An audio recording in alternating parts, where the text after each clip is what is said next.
The doctor's voice was steady, but the words destroyed everything. 6 months, Mr. Cole. Possibly less. Daniel Cole sat frozen in the hospital chair, his tailored suit suddenly feeling meaningless. Outside, Lagos was loud and alive.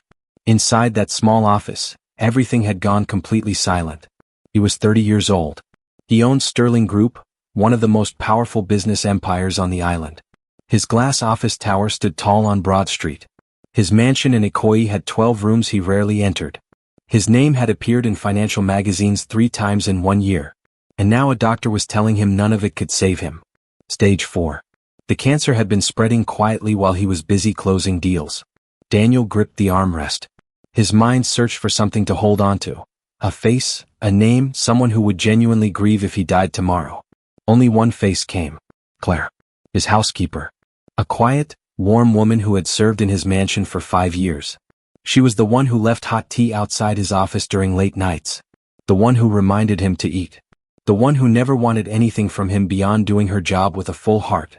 Was she truly the only one? Before we begin, make sure you subscribe to Tales from Africa so you never miss a powerful story of love, betrayal and triumph. Now let's dive into it. Daniel Cole had never been a man who slowed down. From the age of 19 he had worked like rest was his enemy. He built Sterling Group from a small trading business into a powerful empire that employed over 3,000 people. Every morning he was the first one awake. Every night he was the last one to sleep. But that was before the diagnosis. Now he sat at the long dining table in his Ikoyi mansion, staring at a plate of food he had no appetite for. The house was big and beautiful, marble floors, high ceilings, expensive paintings on every wall. But it was also deeply, painfully quiet. Clara walked in softly and set a glass of water beside his plate. "You haven't eaten since morning, sir," she said gently. Daniel looked up at her. She was calm as always, her eyes carrying that quiet concern she never tried to hide. He almost told her right there. But he swallowed the words and looked away. "I'm fine," he said. "You can go." She hesitated for a moment, then nodded and left the room. Daniel watched her go. 5 years she had worked in this house. 5 years of quiet loyalty. He had never once asked her how she was doing. That thought sat heavy on his chest. The next morning, the news he had been dreading finally arrived. Not from a doctor this time, but through a phone call from his cousin Raymond. Within hours, cars began pulling into his compound. Uncles he had not seen in years. Cousins who never returned his calls. Aunts who used to say he was too proud to greet people. They came dressed in their best clothes, speaking in soft, careful voices. They hugged him and said things like, "God is in control, and we are family, we stand together." But Daniel had not built a business empire by being foolish. He could read people. He had always been able to. That evening, he stood quietly in the hallway outside the guest sitting room. Through the slightly open door, he heard Raymond's voice, low and excited. "The Broad Street building alone is worth a fortune. And the Ikoyi property. We have to be careful," another voice cut in. "Let him feel supported first." Laughter. Quiet, greedy laughter. Daniel stepped back from the door. His jaw tightened. His hands were cold. These were the same people who had called him proud and difficult when he was building his company. Now that he was dying, they had suddenly remembered his address. He walked back to his bedroom slowly and sat at the edge of his bed. The room was silent. The whole house was full of people, and yet he had never felt more alone in his life. Not one of them had asked him if he was scared. Not one of them had sat with him and said nothing, the way Clara sometimes did when she brought his evening tea. He looked toward the door. He needed to think. He needed a plan. His empire was everything he had spent his life building, and he refused to let it fall into the hands of people who were already laughing about how to divide it. But what could he do? He had 6 months. Maybe less. 3 days passed before Daniel finally made his decision. He had not slept well.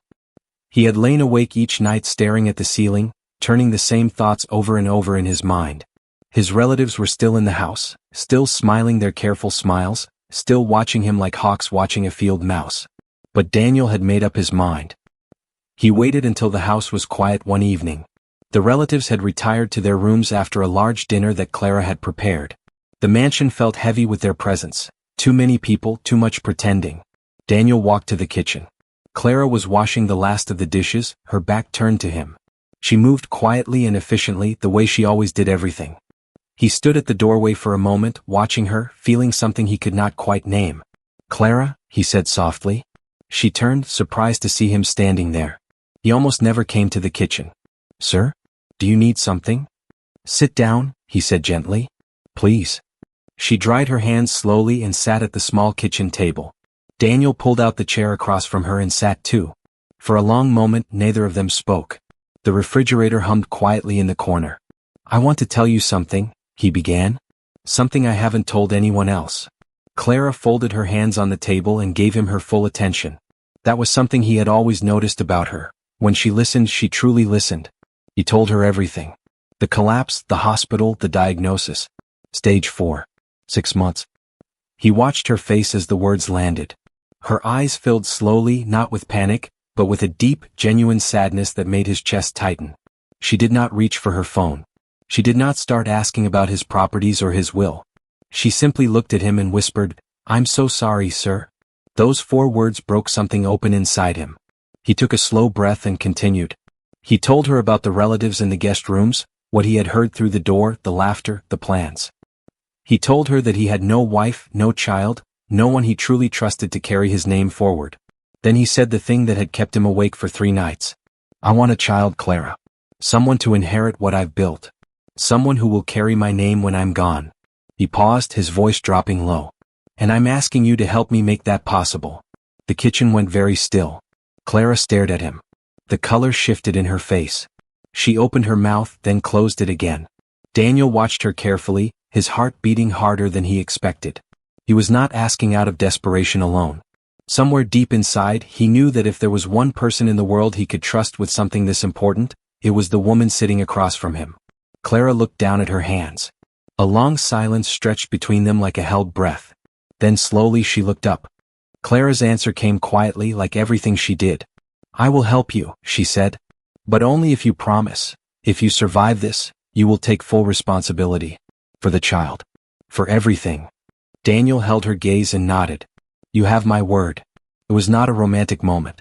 It was 2 people making a serious decision in a quiet kitchen, with the weight of life and death sitting between them.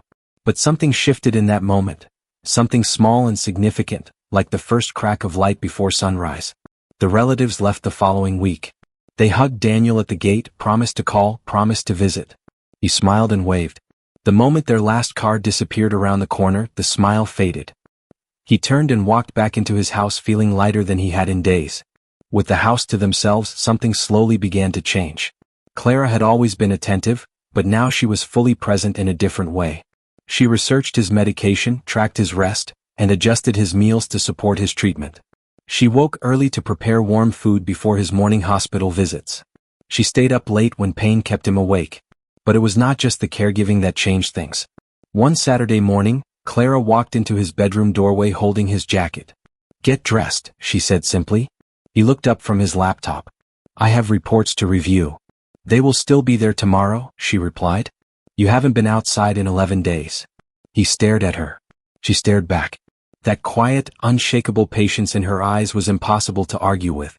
20 minutes later, they were walking along the waterfront in Victoria Island. The breeze was cool and the sky was wide and blue. Children were running near the water. A man was selling roasted corn by the roadside. Daniel stopped and bought 2, handing one to Clara without thinking.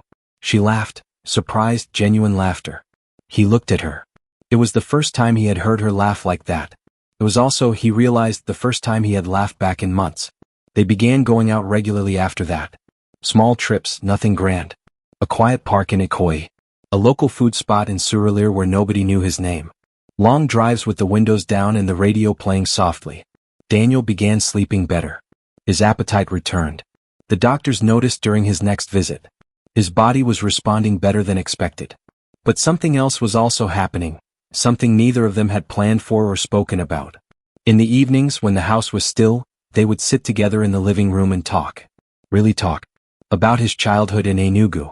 About her quiet years growing up in Benin City. About dreams they had each buried under the weight of daily life. Daniel began to see Clara differently, not as his housekeeper, not even as the woman who had agreed to help him, but as someone real.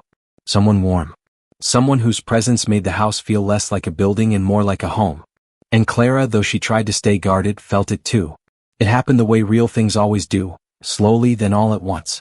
There was no grand declaration. No dramatique moment. Just one quiet evening when they were sitting together on the back veranda, the Lagos sky turning deep orange above the trees, and Daniel reached over and held Clara's hand without thinking. She did not pull away. They sat like that for a long time, saying nothing, listening to the evening sounds of the city. And in that silence, everything that had been growing between them over the past weeks finally had a name. What had started as an agreement had become something neither of them expected. Weeks passed. Their bond deepened naturally, built on long conversations, shared laughter, and the kind of trust that only grows when someone sees you at your lowest and stays anyway. Clara had seen Daniel weak, afraid, and broken. And she had stayed. That meant everything. One morning, Clara woke up feeling different.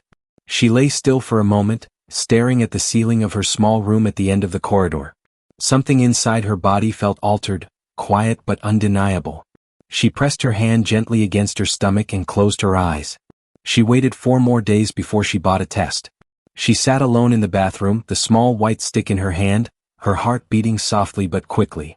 When the result appeared, she stared at it for a very long time without moving. Positive. She pressed her back against the wall and slid slowly to the floor. Her eyes filled with tears, not sad tears, not happy ones either. Something in between. The kind of tears that come when life suddenly becomes very real. She told Daniel that evening. He was sitting at his desk reviewing documents when she knocked and entered. She set the test quietly on the desk in front of him without a word. He looked down at it. Then he looked up at her. For a moment, his face was completely unreadable. Then something broke open behind his eyes, something soft and overwhelmed and deeply grateful.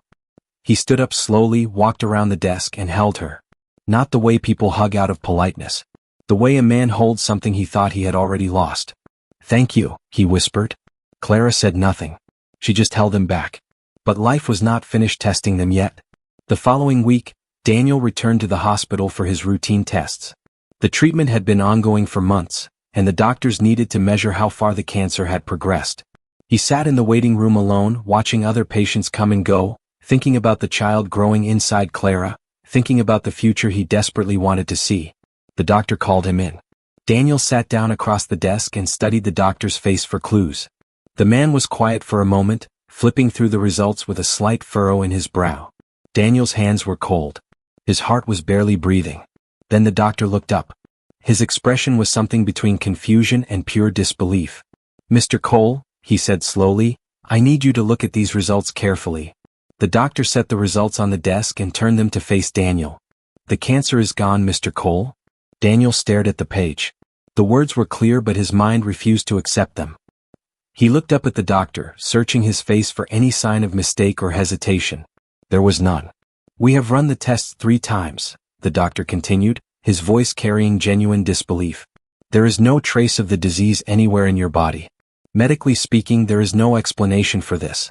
It is the kind of thing we read about but rarely see." He paused. "Some people call it a miracle." Daniel sat completely still. Outside the window, Lagos carried on as always, loud, restless, and full of life. But inside that office, Daniel Cole felt something he had not felt in a very long time. Something clean and overwhelming and bright. Oh. He drove home in silence. No music, no phone calls, no business thoughts. Just the road and the sky and the quiet thunder of a man whose life had just been handed back to him. Clara was in the garden when he arrived, watering the small row of plants she had started growing along the fence 3 weeks earlier. Her stomach had just begun to show. She looked up when she heard his footsteps on the path. She studied his face. Daniel stopped walking. He looked at her, this quiet, steady woman who had walked into the darkest season of his life and refused to leave, who had made him laugh again, who had held his hand on a veranda without being asked, who was now carrying his child. He crossed the garden in 4 steps and held her gently, careful of her stomach, his face buried in her shoulder. "It's gone," he whispered. "Clara, it's completely gone." She went very still in his arms. Then a sound escaped her, soft and broken and full of relief, the kind of sound a person makes when they have been strong for too long and finally feel safe enough to let go. They stood in the garden for a long time. 3 months later, the relatives returned, dressed well, smiling wide, full of congratulations. Word had spread that Daniel Cole was not only alive but healthy, and that his housekeeper was expecting his child. The careful smiles were back, the warm voices, the sudden interest in family unity. Daniel received them politely at the front door. Then he told them, calmly and clearly, that his affairs were in order and that they need not concern themselves further. No angir. No long speech. Just the quiet confidence of a man who had faced death and come back knowing exactly who he was. The door closed behind them for the last time. 4 months later, Clara gave birth to a healthy baby boy. Daniel was in the room when it happened. When the nurse placed the child in his arms, he stood completely still, looking down at the small face, the tiny hands, the perfect and fragile weight of new life.